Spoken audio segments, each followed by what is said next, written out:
Europe 1, il est 7h27. Thomas Soto. Les militants de l'UMP se choisiront un nouveau patron les 29 novembre et 6 décembre prochains. Mais Caroline Roux, bonjour. Bonjour Thomas. Pour avoir le droit de voter, il faudra être à jour de cotisation au 30 juin, c'est-à-dire lundi prochain. Caroline, du coup, en coulisses, c'est vraiment la course entre les écuries des uns et des autres pour faire adhérer leurs supporters. Oui, et dès la semaine dernière à l'UMP, les permanents du parti ont vu arriver 5 stagiaires de l'équipe Fillon.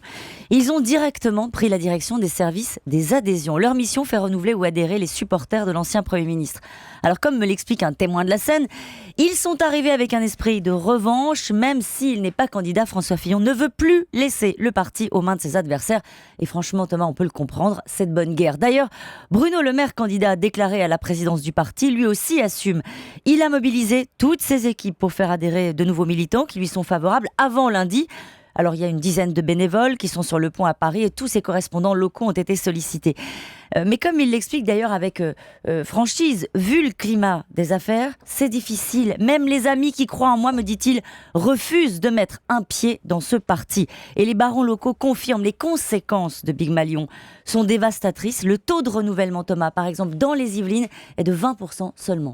Est-ce que ces initiatives de la dernière chance en interne pour faire adhérer des militants, ça peut sincèrement changer quelque chose, Franchement, Caroline ? non. C'est d'ailleurs ce que m'a confié hier soir un peu résigné un candidat à la présidence du parti. Ça ne changera rien au rapport de force auprès des militants. Nicolas Sarkozy a l'avantage. L'UMP a décidé de prendre en compte les adhérents de 2013. Au final, le corps électoral sera d'environ 200 000 militants.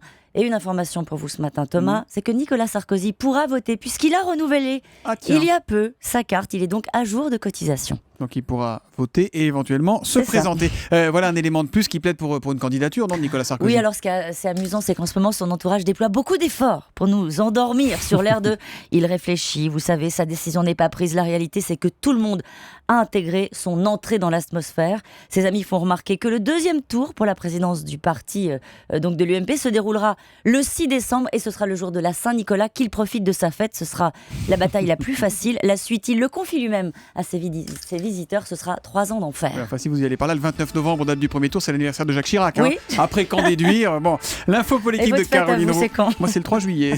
Tous les matins à 7h25 sur Europe 1. Bonne journée, Caroline. Bonne journée.